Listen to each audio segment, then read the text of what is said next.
Si vous êtes là, c'est que vous êtes passionné par le Japon, par sa culture, par sa folie, mais aussi par son histoire. Enfin j'imagine, hein, parce que vu le titre, je pense que vous auriez pas cliqué si c'était pas le cas. Et ça tombe bien parce que dans ce nouveau concept, que vous avez d'ailleurs été beaucoup à me demander, à ma grande surprise, on va aborder l'histoire du pays du soleil levant de A à Z. Vous en faites pas, je vais essayer de vous transmettre mon savoir de la façon la plus conviviale possible. Ah bah attendez, j'ai été étudiant, hein, je sais ce que c'est de devoir accumuler 35 millions de choses en essayant de faire aller son poignet à la vitesse du Bolt. Bah d'ailleurs j'ai encore mal, tiens. Bref, je parle trop, n'hésitez pas à me le dire. Donc sans plus tarder, on commence avec le commencement.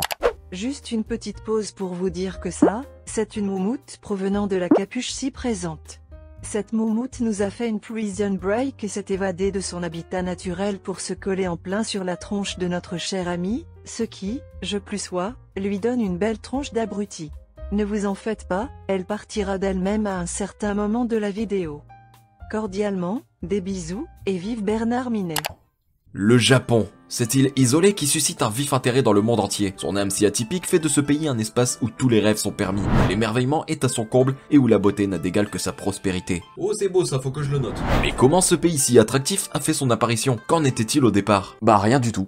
Ah, je vous jure, le Japon c'était aussi vite que mes poches à chaque fin de mois. En fait, à l'origine, l'archipel japonais était relié par la Russie et la Corée au continent principal. Ce continent était alors appelé la Pangée, et regroupait tous les continents d'aujourd'hui en un seul morceau. Peu à peu, ce continent s'est séparé en plusieurs parties, créant ainsi les continents tels qu'on les connaît aujourd'hui. Alors vous me direz sûrement, mais quel rapport avec le Japon? 2 secondes, on y arrive. Quelques années plus tard, même beaucoup d'années plus tard en fait, vers moins 22 000 à peu près, la période pré-céramique japonaise avait démarré. Cette période se composait de 3 sous-périodes. Le paléolithique inférieur, qui a duré de moins 3 millions à moins 250 000, le paléolithique moyen de moins 250 000 à moins 40 000, et enfin, le paléolithique supérieur de moins 40 000 à moins 10 000. C'est notamment durant cette période qu'on a répertorié la dernière période glaciaire comme étant la plus froide de toutes. Ouais, genre là, c'était pas des stalactites que t'avais dans le nez, mais carrément des icebergs, quoi. C'est d'ailleurs cette ultime période glaciaire qui a donné naissance à une île. Cette île était alors encore reliée au continent par le nord de l'actuel Hokkaido. Ah bah elle s'accrochait, hein. Du coup, comprenant que le Japon est une île qui s'est peu à peu détachée du continent, bah, on se demande d'où viennent les premiers hommes en fait. Et malheureusement, cette question elle est pas vite répondue. Ouais, vu qu'à cette époque le territoire japonais est peuplé de volcans, le sol est extrêmement acide. Ce qui fait que retrouver des ossements, bah c'est pas facile en fait. Donc bah on sait pas exactement de quand datent les premiers peuplements japonais. Malgré tout, on a quand même pu faire quelques estimations en retrouvant certains objets lithiques. C'est-à-dire des objets en pierre transformés intentionnellement par l'humain. Par exemple, c'est comme si j'allais chercher un gadin dans mon jardin et que je lui dessinais un visage dessus. Bon, on saurait qu'un visage sur un caillou ce serait pas le fruit d'un événement scientifique, mais plus le résultat d'un mec paumé qui avait des capacités en dessin très limitées. Bah là c'est pareil. Le fait que les archéologues aient retrouvé des outils en pierre datant de plus de 120 000 ans favoriserait à penser que les premiers peuplements dateraient de cette période. On a d'ailleurs retrouvé certains ossements qui étaient conservés dans des sols moins acides. Par exemple, les ossements de l'homme de Yamashita, qui ont été retrouvés à Okinawa, dans le sud du Japon, et qui auraient apparemment appartenu à une petite fille Homo sapiens qui aurait vécu il y a plus de 32 000 ans. C'est aussi le cas pour l'homme de Minatogawa, qui a également été retrouvé à Okinawa. Pour tout vous dire, beaucoup d'ossements ont été retrouvés, tous appartenant à des hommes et des femmes qui ont vécu à des périodes plus ou moins éloignées. Mais du coup, ça répond toujours pas à la question. D'où viennent-ils et comment sont-ils arrivés sur l'archipel? En fait, il faut savoir que durant cette période, plusieurs tribus paléolithiques subsistaient. Ils étaient connus pour être des chasseurs-cueilleurs, et de ce fait, étaient très nomades. Ils bougeaient très souvent et n'avaient pas de campement fixe. Et souvenez-vous, plus tôt dans la vidéo, je vous ai dit que après la dernière période glaciaire, le Japon était toujours relié au continent par le nord de Hokkaido. Vous comprenez du coup. La théorie la plus probable serait que ces premiers hommes seraient en fait arrivés par la Sibérie. Bon, on parle aussi d'une autre route possible, celle qui passerait par Okinawa. Mais c'est encore très incertain, cette théorie fait encore sujet à beaucoup d'études. En fait, à ce moment, il y avait beaucoup d'eau autour des îles d'Okinawa. Des mers quoi. Mais malgré tout, des ossements ainsi que des outils y ont été retrouvés. Donc bon, on se demande quand même comment ils ont fait quoi. Genre t'es là, ici il y a de l'eau à foison, et ici on retrouve tes outils et tes ossements.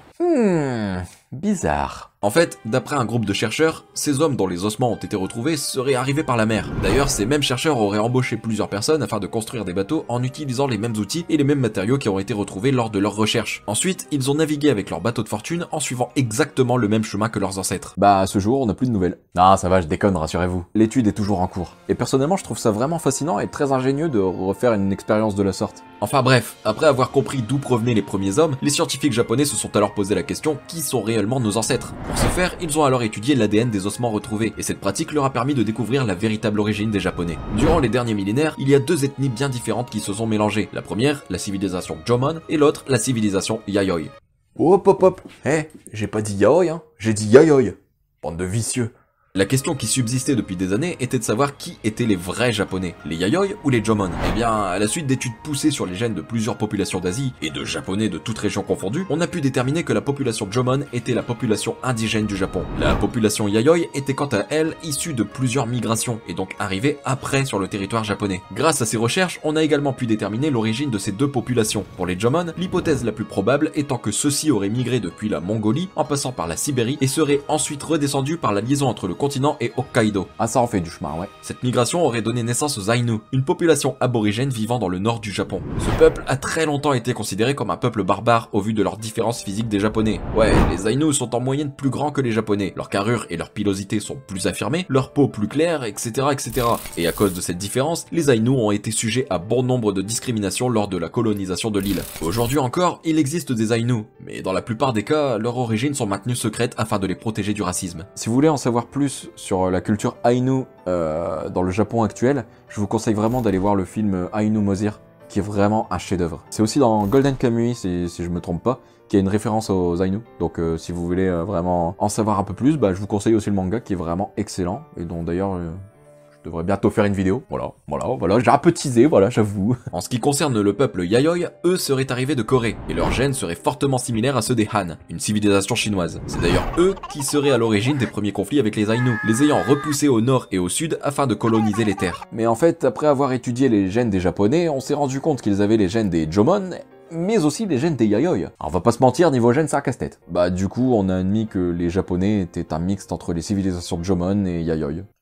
Voilà donc pour l'origine du peuple japonais. Mais avant de clore cette vidéo, je voudrais vraiment vous parler des différences entre la civilisation Jomon et la civilisation Yayoi. D'abord, il faut bien prendre en compte qu'on sépare leurs arrivées en deux périodes distinctes. La première, la période Jomon, et l'autre, la période Yayoi. Commençons d'abord avec la période Jomon. Celle-ci commencerait de moins 15 000 et se terminerait à moins 400 environ. Comme je l'ai dit plus tôt, aucun indice de vie humaine antérieur à moins 30 000 avant notre ère n'a été répertorié au Japon. Et ce qu'on trouve du paléolithique remonte en général entre moins 20 000 et moins 10 000. Donc avec la période Jomon que les premiers peuplements ont été recensés. Ces peuplements n'étaient pas vraiment abondants, c'était plus des petits groupes de 20 à 30 individus qui subsistaient de cueillette, de pêche, mais aussi de chasse. Ils vivaient dans des cabanes semi-enterrées à parois de branchage et d'écorce. Mais la découverte la plus importante de cette période reste les poteries. Ouais, durant cette période, les premiers japonais ont commencé à élaborer plusieurs poteries à motifs vraiment fascinants. En même temps, ils s'occupaient comme ils pouvaient, hein. Et ces poteries sont à ce jour les poteries les plus anciennes du monde. Ah, c'est pas rien. Même au paléolithique, les japonais ils étaient plus avancés que nous, dis donc. Si ce sujet vous intéresse, je vous invite vraiment à aller voir les techniques utilisées pour créer ces poteries, parce que c'est vraiment fascinant encore une fois, et puis aussi parce que je peux pas en parler ici, parce que sinon ça va faire une vidéo d'1 heure quoi. Après la période Jomon, c'est la période Yayoi qui fait son apparition. Celle-ci aurait duré de moins 400 à 250. Cette période a marqué une véritable avancée technologique, entre la riziculture irriguée, l'usage du métal, le bronze, le fer, l'introduction au cheval, etc. etc. On pense que toutes ces techniques seraient venues de Corée, et donc des peuples migrants qui seraient venus poser leurs valises au Japon. C'est vers 235 que le Yamatai Koku, nom donné par les Chinois au royaume japonais, a choisi sa première reine pour gouverner. Cette reine, c'était la reine Himiko. Himiko était notamment connue pour être une chamane prêtresse qui, soi-disant, utilisait la magie et la sorcellerie. Jamais mariée, elle vivait cloîtrée dans son château, servie par des milliers d'esclaves femmes. Son frère était quant à lui son porte-parole. Himiko a été capable de pacifier l'archipel, et même de rallier un certain nombre de chefferies sous son autorité, notamment grâce à son charisme et sa nature de prêtresse. Elle fut également reconnue hors du Japon. On dit même qu'elle aurait été au service des Wei, la dynastie régnante de Chine. Cependant, en 247, le contrôle du Yamatai est contesté par le roi Kunin. Faut toujours qu'il y ait un élément perturbateur. Pour la petite histoire, faut noter que Himiko est un personnage qui a bouleversé le Japon et qui a marqué les Japonais. D'ailleurs, pas que les Japonais, puisqu'elle a été une inspiration pour bon nombre de personnes. Et de ce fait, il est pas rare de la voir dans plusieurs œuvres, par exemple le dernier Tomb Raider en date, qui est plutôt bon d'ailleurs au niveau de l'intrigue. Donc je vous le conseille si vraiment vous voulez avoir un film avec Himiko en termes de personnage principal. Mais bon, bref, c'est pas le sujet de la vidéo, on s'égare un peu là. Et je vous ai à l'œil, hein. Et de ce fait, il se préparait à lancer une guerre. Malheureusement, Himiko mourra avant de pouvoir régler le conflit, et sera enterrée avec une centaine de ses servantes dans un tombeau d'une trentaine de mètres de haut. Le truc, c'est qu'elle avait pas de successeur, alors pour en trouver un, c'était pas gagné. Il y aura bien un roi qui tentera de prendre le trône, mais bon, il va se faire remballer aussitôt, donc...